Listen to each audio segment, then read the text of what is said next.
This next icon is one of my favorite humans. I've interviewed him a couple of times. Billy Porter. Good morning. Good morning. Billy, last time you and I spoke at the Golden Globes, right before the world sort of shifted and everything shut down, you talked about this idea of using fashion as activism. And now you're using music as activism. We're going to talk about your remake of For What It's Worth. But right now you have a new bop out that is giving us so much life here at Channel Q called Finally Ready. How do you use music as activism, and why do you think music's so important, especially now? Well, music is the universal language. You know, music is the way in to people's hearts, very often the only way in, because it is so universal. And so, you know, I started singing in the church. That's the first thing that I was good at. You know, I sang at the talent show in the 4th grade and the bullying stopped. Yes. So I was like, oh, maybe I should sing some more. So, you know, my music has always been very important to me. I had an R&B record deal back in the 90s. You know, that didn't go over so well at that time. But now I have an audience that I've built in other ways. And I was trying to figure out, like, what would it look like for me to come back to the mainstream music industry? Like, at 50 years old, what would it look like? Like, who, you know, what would my Tina Turner moment look like? Yeah. And I reached all the way back to Sylvester, you know, Black, queer, out, and gender non-conforming, non-binary before we even had language for it. He died way too soon, and I'm trying to pick up the torch from where he left off. And so that's where this song came from. And then as we were writing it, Simon Marlin, Audrey Martels, and myself, you know, they had come up with a version of the song that I loved. But I came in and I reformatted, I reconstructed the lyric, because specifically for me and my generation, you know, when I came out in 1985, we went straight to the front lines to fight for our lives. You didn't fall in love with anybody because you didn't have, you know, it's like sex equaled death, love equaled misery. Like, we didn't engage like that.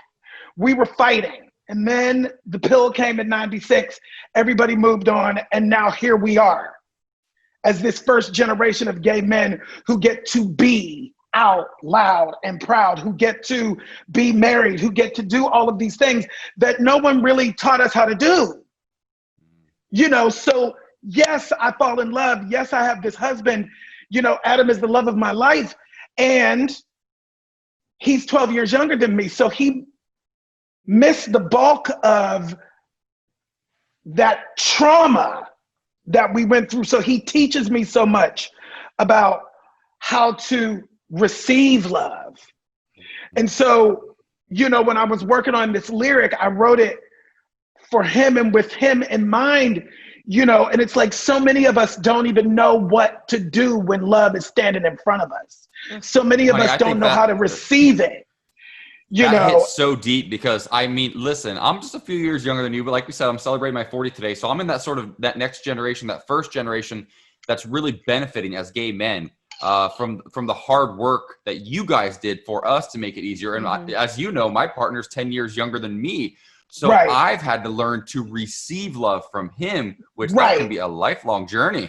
It's different. It's been so powerful in this time, and quarantine has been so powerful because, you know, after 30 plus years in the business, you know, I became a superstar overnight.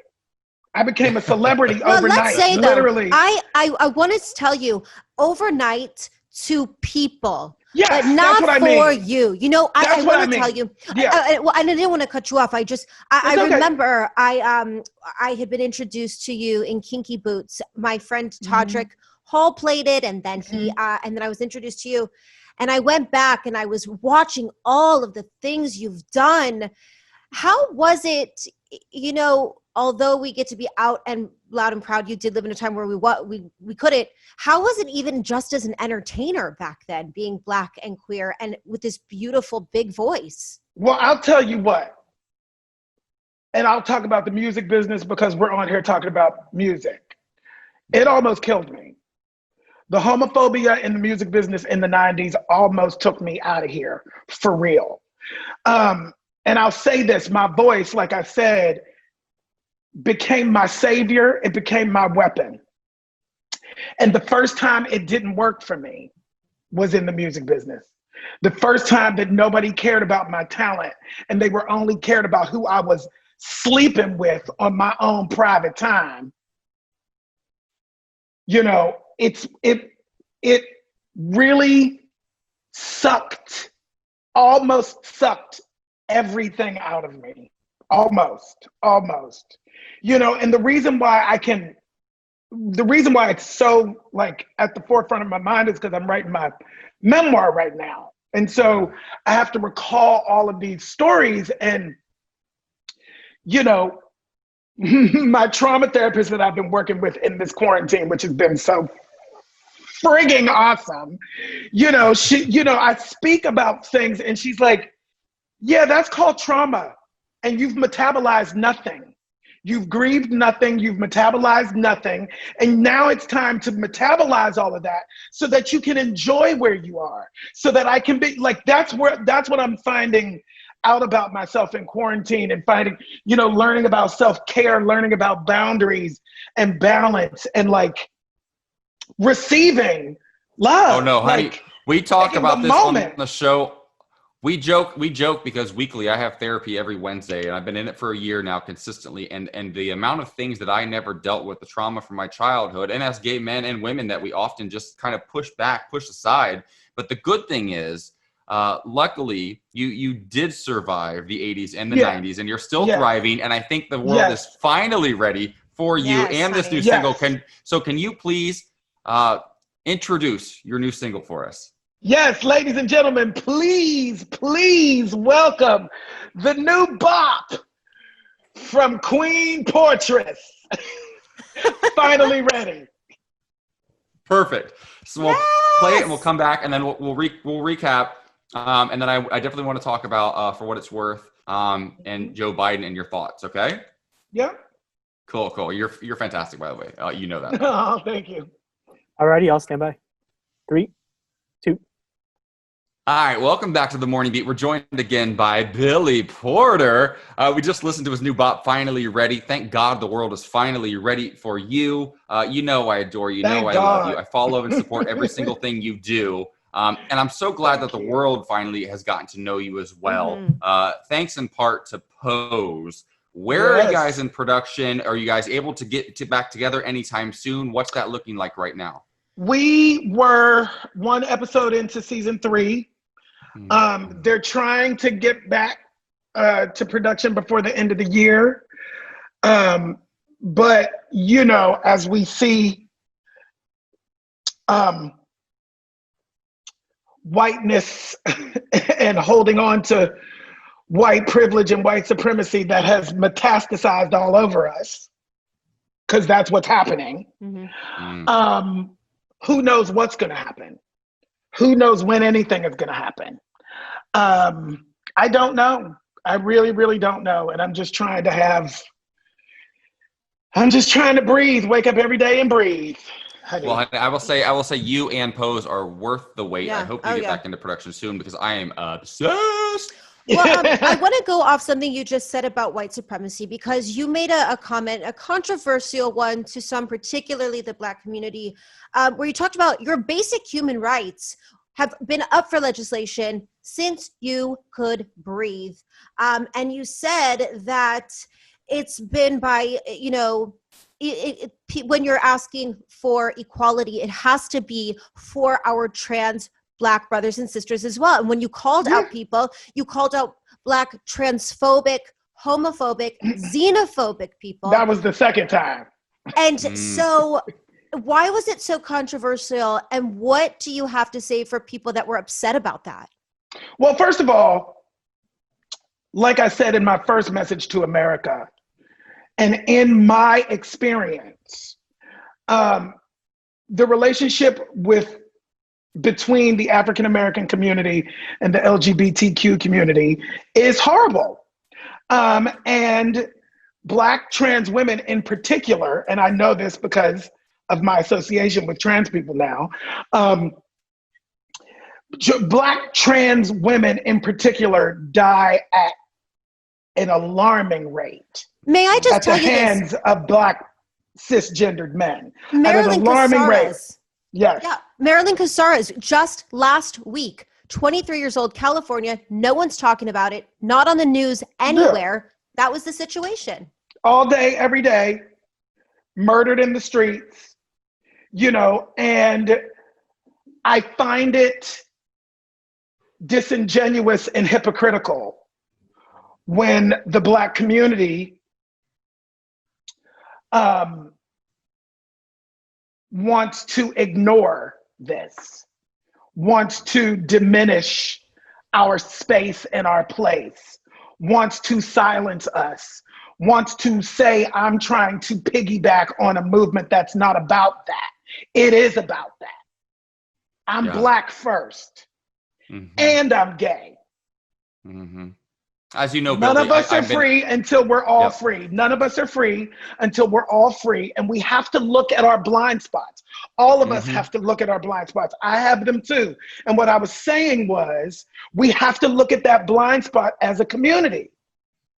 We must. It was a simple do unto others narrative that because of the space we're in and the heightened space that we're in, we all have to be very specific with our language. I heard that, I received it, and I got it. Yeah. Billy, I could not agree with you more. I've been in an 8-year relationship. My partner is Black. He is from Atlanta, Georgia. He's the son of a pastor, and we've had some more difficult conversations in the last few months through this Black Lives Matter resurgence, thank God. And I've had to check my own privilege in ways that I didn't think I was privileged, in ways that I was not aware of my own personal blind spots, things that have come up in conversation with our group of friends and within my relationship. And now we're moving into, just a few months out from this election. And you did another cover of a song, For What It's Worth, Buffalo Springfield's For What It's Worth. But yours takes a very political tilt. Your video is incredible on YouTube. Go check it out. If you haven't seen it yet, go check it out, all of our listeners. But we got to head to the ballot box, and we might not all be voting for our very first choice, right? But we have to vote. And I'm kind of curious to know, as we see, for many of us, Joe Biden is our choice. To me, he's the only choice. And he's made it clear he's going to choose a woman of color as his running mate. I'm curious to know who you think that should be and why. I don't care. I have to tell you, whoever is on the list is competent and capable. Whoever it is. I don't need to have any conversations about if or who or when or how. The choice is Biden and whoever he picks so that America can get back to zero. It's not a conversation. I don't understand what conversation we're having. With 50 million people on unemployment, civil unrest in the streets, a global pandemic that our country is the worst at dealing with, a crazy man in the White House. What? We have to play the game we're in. And the game we're in is white people, white supremacy, white privilege allowed for this man to get as far as he's gotten. Mueller didn't need to convict him because whatever this man was doing wasn't going to affect Mueller. Mattis didn't need to talk about nothing. He could stay silent for 2 years because whatever was going on was not going to affect him. They didn't plan on this pandemic. They didn't plan on it. The cancer metastasizing all over everybody. They didn't really plan on that one. This shit has caught everybody, including white people, off guard. Well, I will say, Billy, you know what? the Lord works in mysterious ways. Yeah. You know, you're so passionate, Billy, and for so many understandable reasons. I think also in such an important way, there's no masks with you. There's no fake with you. There's no nothing with you. It's so authentic. And I think that's the cry that people have now that we've been stuck in quarantine. We're like, we don't have time for anything anymore. I know that you're also equally as passionate about pride, about being gay, about being married to Adam. We did an interview with the Trevor Project a couple weeks ago, really focusing in on LGBTQ youth. As we know, it sure was Pride season, but it's Pride 365 for us. Yeah. How do you celebrate Pride, and what does that mean to you? I chose myself, 20 plus years ago or so. I chose myself. Actually, from the start, I chose myself. And that authenticity, that authentic place and space has gotten deeper and deeper and deeper throughout the years. That makes me very proud. That fills me with pride. It's hard. It's hard to wake up every day and know that the world hates you for something that you have no control over. That is what it feels like to be gay and to be Black. And the fact that for whatever reason, I was able to choose myself and have this kind of thing happen. I'm so grateful that I've lived long enough to see the day where this change has happened, where somebody like me can exist in the mainstream. You chose yourself. I think that's beautiful. I chose myself. It's so powerful. And I'm going to tell you, I've been here at Channel Q for about 6 months. And like we said, I'm celebrating my birthday today, my 40th.